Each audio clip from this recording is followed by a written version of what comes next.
and occupy. It's two conditions together, pay and occupy.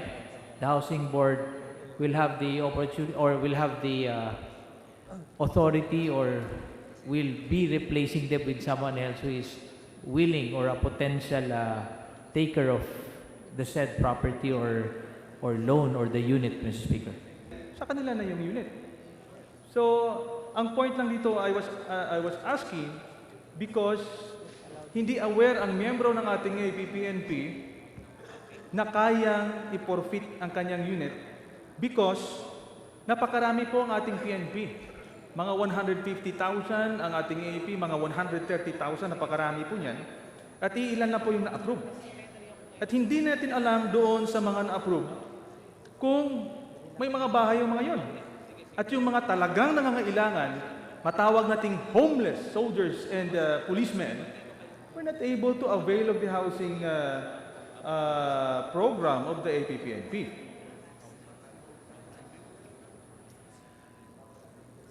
I totally agree, Mr. Speaker, as I said, and I have given my sentiment to our colleague on increasing the size by doubling the unit and asking our beneficiaries or benefactors to pay double, and on relaxing the rules on actual occupation due to the nature of the job. While that is the call of the housing board, I will support and I will join our colleague in following up, in sitting with the housing board so that they will make rectifications on the previous policies so that it will be easier and more comfortable for our men in uniform, Mr. Speaker. Thank you, Mr. Speaker. Yung binabanggit niyo po, we have to do something of what is we have right now. Yes, Mr. Speaker. Yes, Mr. Speaker. Ang ating po sanang pinupunto, kaya ako nagtanong nung kanina pa, na sana bago pa sinimulan yung programa, in-involve na natin yung APPNP. I understand you still have the third and fourth phases. And I believe this time you should involve them because at the end, they are the end users of these units. Dahil po, gusto ko lang iparating sa ating mga kasamahan na wala namang opsyon ang itang sundalo at pulis. Nakita ho nila, nakalagay yun sa phase 1. 200 pesos kada buwan. Napakaliit po ito. Load lang ito ng text. Pwede mo na maubos ito.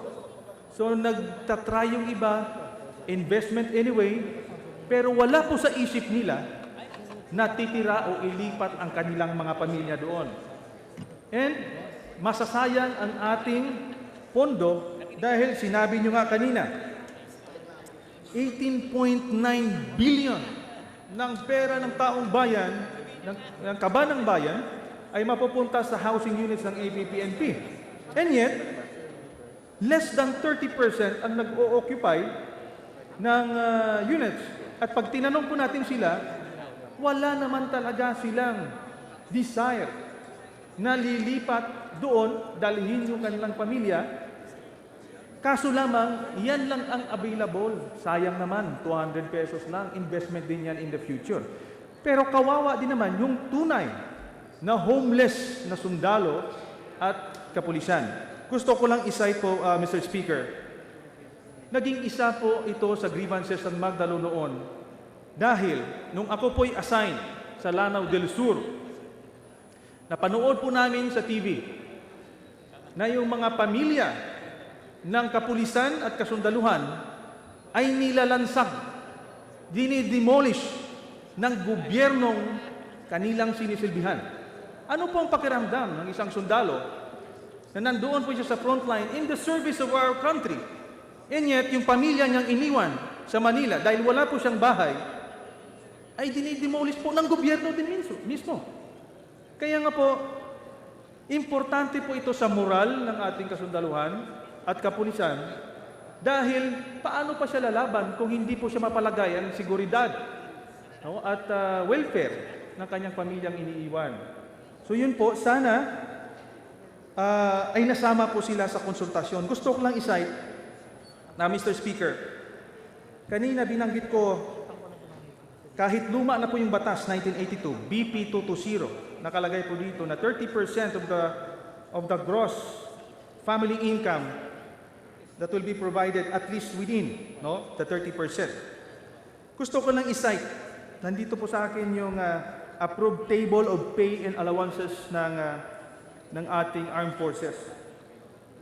Ang private po natin ay merong base pay na 13,000 at meron po siyang total base pay and long pay, meron po siyang pwedeng matanggap na 16,000. So kung 30% ang pwede nating i-afford sa kanila, based on the gross family income, pwede po siyang mag-monthly ng 4,800. Doon sa private, sa pinakamababa na sundalo. As compared to 200 pesos and 4,800, malayo po yan. Gusto ko lang i-share po na sa ating mga kasamahan dito, ang mga sundalo at pulis po, ay tao din yan. Sa field, marami po tayong taong nahawakan, yung pera po nila ay hindi na halos naiipon dahil nga they're trying to survive in the field. Nag-iinom yan at kung ano pang ibang ginagastos. Minsan tinitingnan ko na hindi dapat ginagawa yon. Pero sa atin dito, kulang na kulang po ang kahit po yung psychological debriefing ng ating mga sundalo, wala po tayo niyan. Pag galing sa field, pagdating dito, wala po tayo niyan. Kaya nga, they're trying to survive sa sitwasyon na kung saan sila haharap sa kahirapan at peligro. Kaya nga, kung hindi natin po sila tutulungan ng investment sa future, katulad ng pabahay, at bibigyan lang ho natin sila ng 200 pesos deduction for 30 years, lalaki siya, hindi po natin talaga sila tinutulungan. So yun lang po, in-emphasize ko lang yung base pay and kung ano pang pwedeng madagdag sa sweldo niya ay kaya hanggang 4,800 na bayaran per month. Kung ibase po natin yan sa BP 220, Mr. Speaker. Yan reaction po. Yes, I have checked my records. Phase 3 is still partially implemented. Phase 4 has not yet been implemented.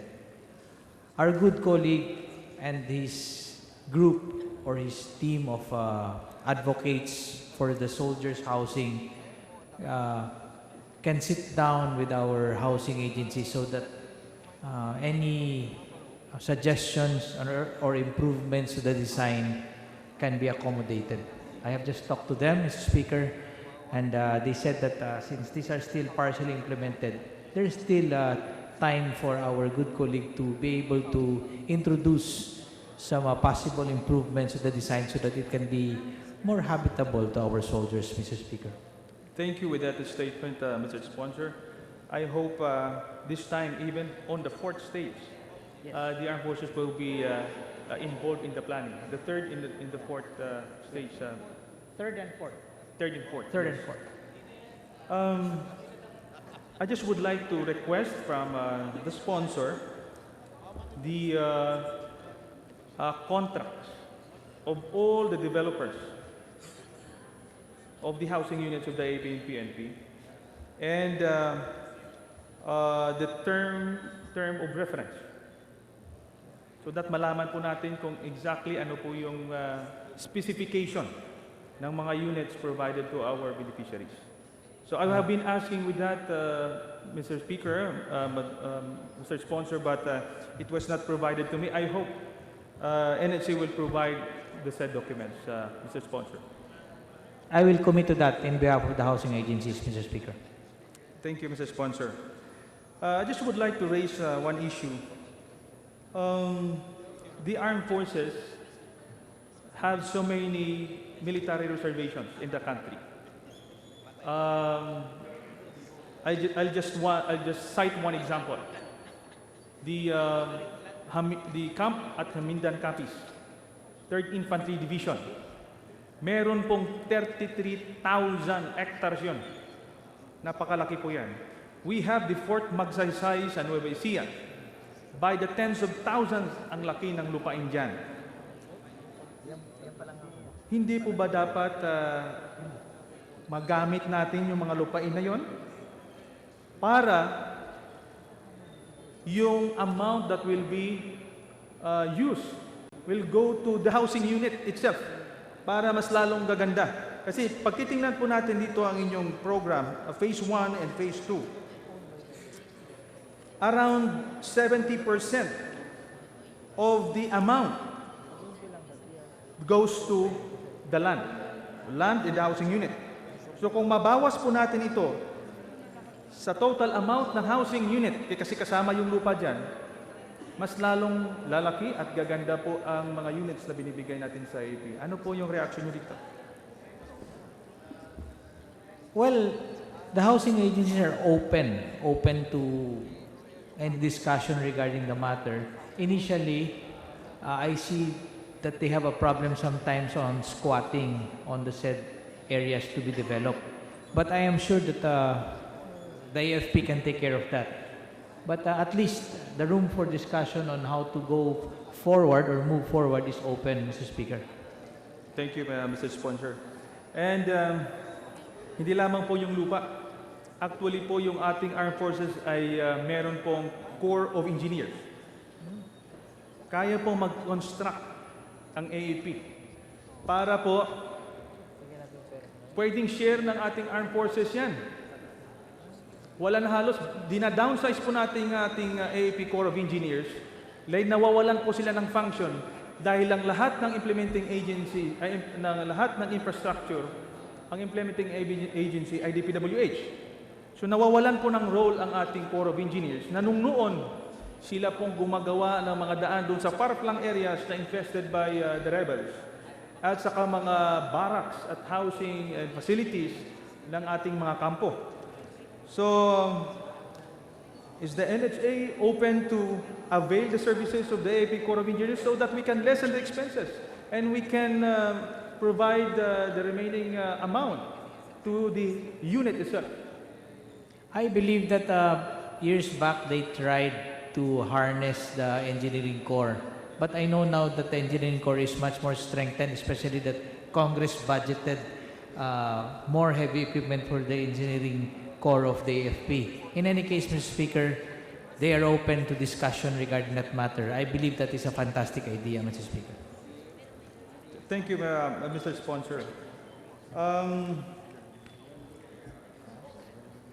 Ang gusto ko lang pong iparating sa NHA, kung pwede po, na pag meron po tayong program, housing program for the APPNP, ay ready na pong titirhan ang isang unit.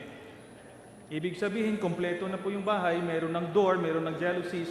Kasi ang arrangement po ngayon, walang laman yan pag mag-signify ka na lilipat sa kagagawin ng developer.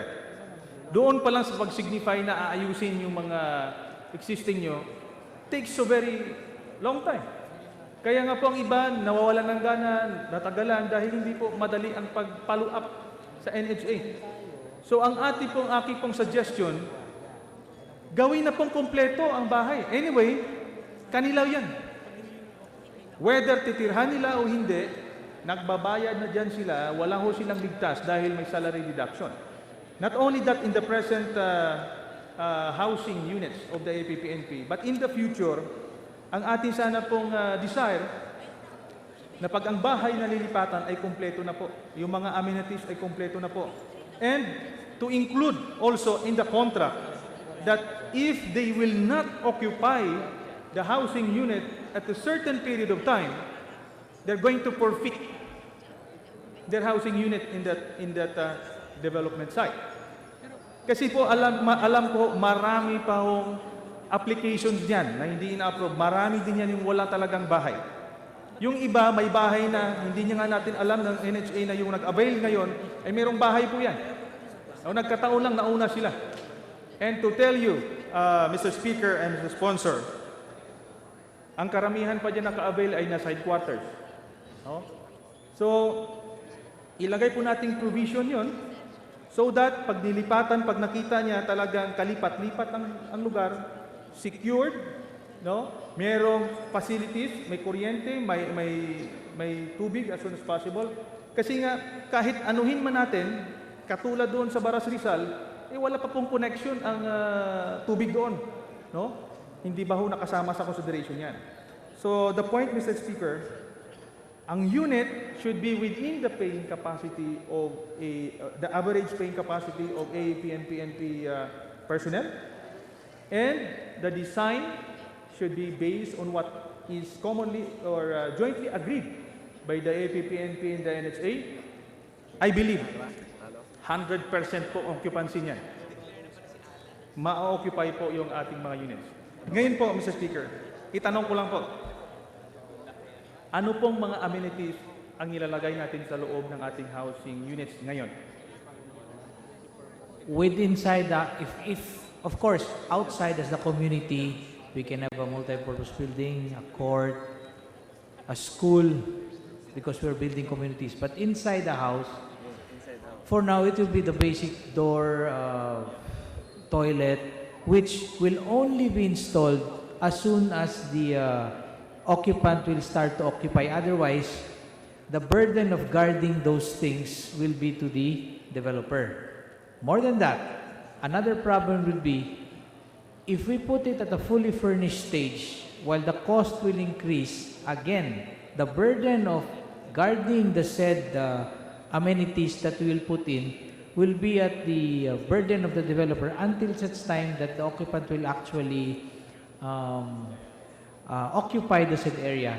So that is something that I believe we must discuss further, Mr. Speaker. Because while there are available sources of funds like the MBAI and other financing agencies that will cater to these amenities, the issue on security while the occupant does not yet occupy is something that we must discuss further, the housing agencies and the housing beneficiaries themselves, in this case the AFP and PNP soldiers, Mr. Speaker. Kasama ho doon sa ating tinatanong, dahil I understand in every 1,000 housing units ay meron pong isang eskwelahan. Is this correct, Mr. Sponsor? That is correct, Mr. Speaker. In every 1,000 units, meron pong covered court. This is correct, Mr. Chairman. Yes, Mr. Speaker, that is correct. What is the requirements or the prerequisite in order for the school to operate inside the housing project? Well, of course, it will be a convergence issue, Mr. Speaker. While the building will be turned over to DepEd, it will be the role of DepEd to put in the teachers and the materials and everything inside, Mr. Speaker, I believe. Well, is it correct, Mr. Sponsor, that the reason why we constructed a school building inside the project so that it will cater the children of the beneficiaries that will occupy the housing units given to them? Is this correct, Mr. Sponsor? Yes, Mr. Speaker. Pupunta ho tayo dyan, nagiging chicken and egg tayo dyan. Tama, Mr. Speaker. That was what I was about to say, Mr. Speaker. Dahil, again, sa Baras Rizal, napakaganda pong eskwelahan. Nag-uusap po tayo all over the country, kulang po tayo ng classrooms. No? Meron doon sa Baras Rizal, napakaganda. I think it is 2 to 3 stories high. Pero po, 3 taon na ho, hindi pa rin na-ooperate. At nabubulok na yung mga upuan, yung board doon, nabubulok na dahil wala pong mag-aaral na estudyante. Ang tanong ngayon, bakit walang mag-aaral na estudyante? Dahil wala pang nag-o-occupy ng mga units. Ang tanong ngayon, bakit walang nag-o-occupy ng mga units? So, patong-patong po yung mga issues. Kaya nga, kung ang situation ay hindi ka-occupy o kalipat-lipat ng lugar, hindi ko po dadalhin yung aking mga anak. So in the process, we would be wasting the money of the government. Tinayo po natin yung building na yan. If I ask, magkano po bang isang building na yan, Mr. Sponsor? Again, those are hard lessons. On the cost of the building, I know for a fact that 1.2 building is a 2-classroom building. So if that is a 3-story building, 15 classroom, that should be about 24 million, Mr. Speaker, I believe. And I continue to say, Mr. Speaker, these are hard lessons that we are learning right now. That we would need a lot of convergence with the other agencies and a lot of consultation with stakeholders so that on the next pouring of resources, we'll make sure it is maximized. Mr. Speaker. It's unfortunate, Mr. Speaker, because we are now at the last year of the Aquino administration, and we have constructed already tens of thousands of units already, and we could have avoided such a situation earlier, Mr. Speaker. But I think hindi po pwedeng mapabayaan yung ganon, no? Nakatenga lang doon, walang gumagamit. Pag i-open naman ho natin ang classroom, ang school building na yan sa outsiders, nasisira na po yung konsepto, no? At ang seguridad ng mga nandoon sa loob ay mako-compromise, considering na inyong beneficiaries ay pamilya ng sundalo at pulis. Hindi po basta-basta dapat yan pinapapasukan ng kahit sino man, Mr. Sponsor. So, in that case, Mr. Sponsor, I just would like to ask again from NHA, its financial statement on all the buildings constructed and the physical report. Dalawa po, the financial statement and the physical report of all the housing projects of the AUP and PNP. The financial statement and the physical report, Mr. Sponsor. Yes, I believe that would cater to the as AFP PNP housing, Mr. Speaker. We will commit to that, Mr. Speaker. Thank you, Mr. Sponsor, for the time, and I hope that I was able to raise the issue and avoid the problems later on, Mr. Speaker, because at the end of the day, gusto ko lang po sabihin na yung ating kapulisan at kasundaluhan, ayon din po sa statement ni Congressman Romy Acop, na handa pong magpakamatay ang ating sundalo at kapulisan para sa kanyang sinisilbihan. Ang ating mga teacher po ay hindi magpapakamatay sa kanilang mga estudyante. Ang mga abogado ay hindi po magpakamatay sa kanilang mga kliyente. Ang sundalo po at pulis ay handang magpakamatay sa ating lahat sa pagsilbi sa ating bayan at nararapat lamang na titingnan natin ang kanilang welfare. Because at the end of the day, kung anuman ang kalidad na binibigay sa atin, yung serbisyong binibigay na kalidad sa atin, ay yun pong ating matatamasa dahil din naman sa suportang nakukuha nila na nagmula sa gobyerno. So again, Mr. Sponsor, thank you very much for your time. Mr. Speaker, thank you very much. Thank you very much also, gentlemen from Magdalo Party List, the Honorable Alejano.